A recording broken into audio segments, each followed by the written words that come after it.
In this video, we're doing the brakes. I got brand new Brembo brakes. So, the reason why is because one, they're the cheapest that I could find, and two, I didn't want to go something super hardcore because I am broke at this point. These brakes here, I'm not going to say they suck because I still have stopping power, but the screeching of them has gotten so much worse, especially when I go in reverse. Have no idea why, but when I go forward and brake, it's bad, but nowhere near as bad as reverse. So, take a look. These are the new Brembo brakes with brake pads and rotors. You guys are going to be hearing this because it is freezing. It's 57, but it's just so much colder in this garage because of the concrete and everything. Like, this is definitely probably like 40, maybe 30 degrees. It's not very warm.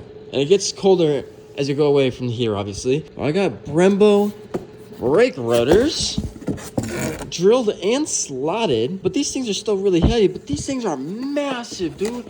14.5 inches for the front, and then I believe it's 14 in the rear. But these were also racing brakes, like the M Sport racing brakes. So reality is, well, I do have to take this out because I'm changing the rotor, but if I wasn't changing the rotor, I wouldn't have to take out the caliper because these guys, I believe, just come out, which is amazing. But I still need to clean the backside of these, I think. A really cool thing is, though, is that I don't have to do a brake fluid bleed because apparently it's already been done pretty recently. It's just a matter of, I think this is the brake fluid container, I think. Maybe it's, I don't know. I really don't know an N55 all that well, let alone an F36 chassis. So, well, that's windshield fluid. This has to be the brake because I think this would be the ABS sensor. So if this is the brake fluid reservoir, then I think all the other stuff makes sense because that is AC refrigerant, like the Freon stuff. Okay, I think we got it. I also got brand new sensors too because when you're changing everything like this, it's always good to get new sensors. That way if it's damaged, it'll work better now. Okay, so this is the brake fluid reservoir, so I'm gonna crack this open a little bit. May as well just take off the entire cap actually.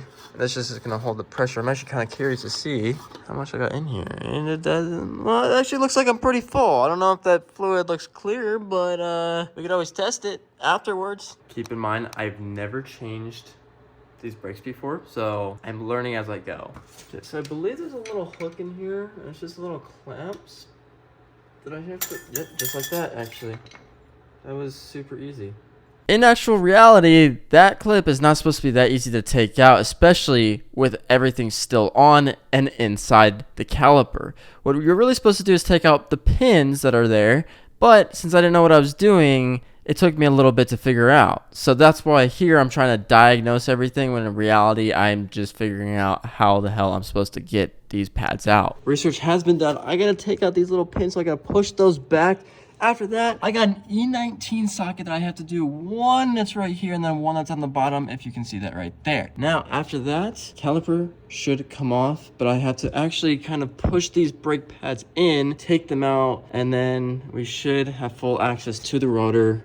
And then the rotor comes off, and then we're throwing these bad boys away. Now, there are many different ways to take these pins out, but I'm using like a little pencil chisel to take each of them out.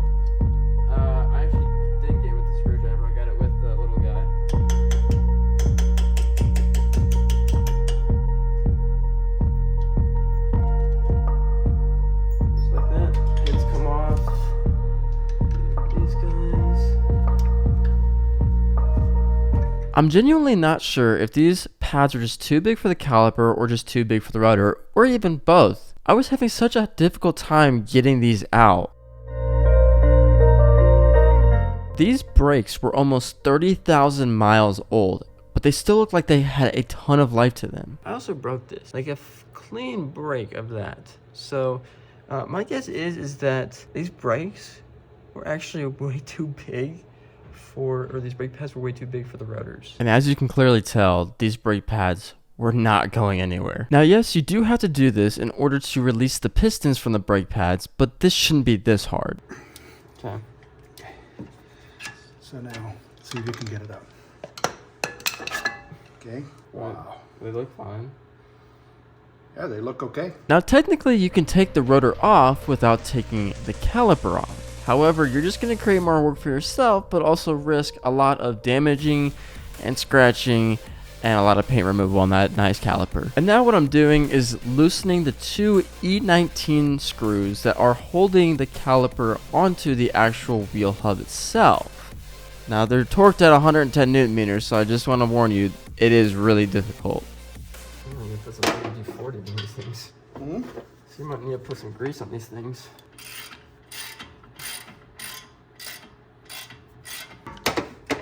Hold that for me, please. Awesome, thank you. So, we could just knock it in like this. Okay.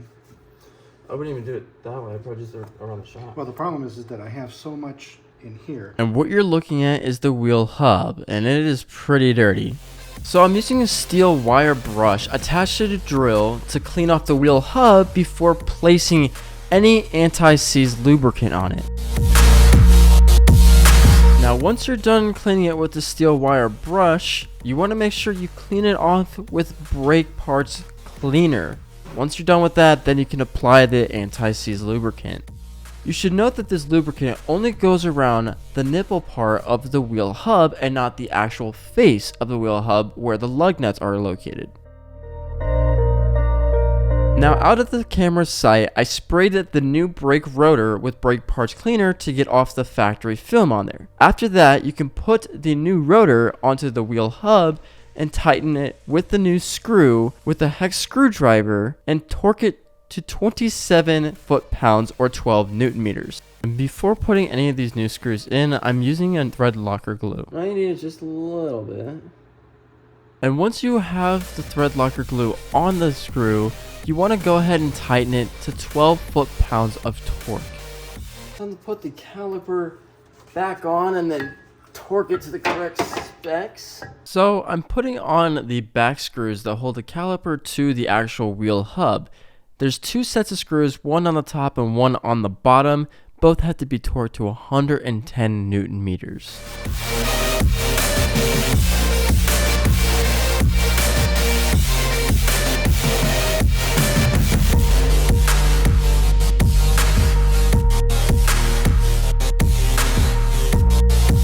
Now each brake pad has to be coated with a type of grease, but in order to really make sure that they fit, it's a good idea to go ahead and test fit them before you grease them up, just to make sure that they do fit, and once they do fit, you can grease them up. But as you can see here, I'm having a lot of difficulty, but I already greased it up, so I kind of already screwed myself over a little bit.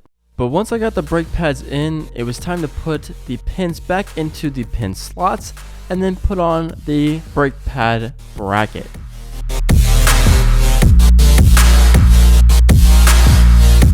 I was trying to figure out why the brake pads weren't fitting because they're the exact same size. Like I measured them and everything. And then I was like, wait, one side didn't have this. And I thought this was like a bracket holder for the brake pads, but the other side didn't have it. And then I look at the other brake pad that was there. I'm like, wait, it doesn't have that. I'm like, it got stuck there. So brake pads are in.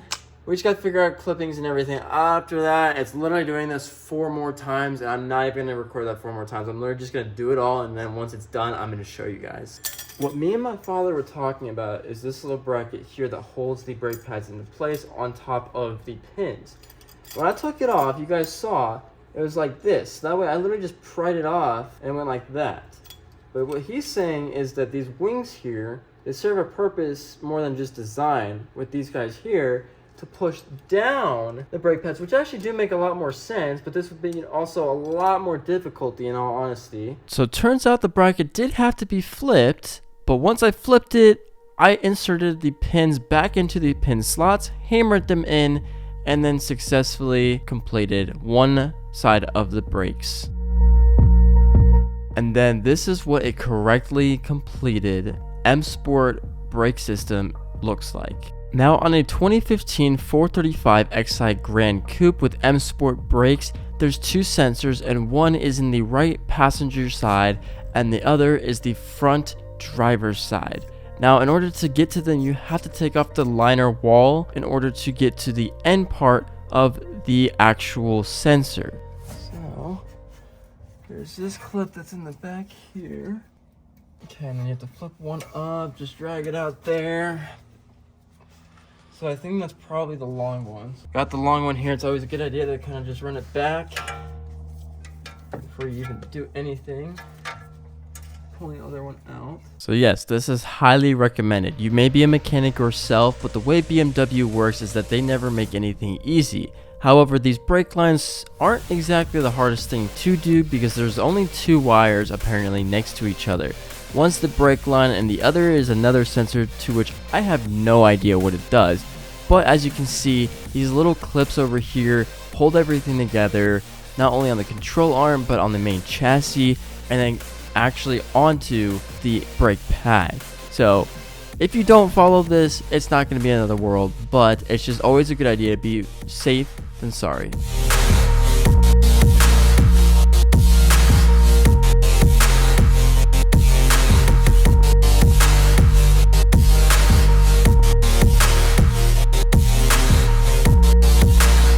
Using an M16 socket to get these two bolts right here behind that caliper. So this is the front sensor, it's a shorter one. Have it right here, following all the way up into this little gizmo here. As you can see, when doing the driver's side front brake, you don't actually have to go into the wheel liner wall in order to get to the brake sensor. So this is already all exposed, so just be super careful when unclipping all these plastic clips.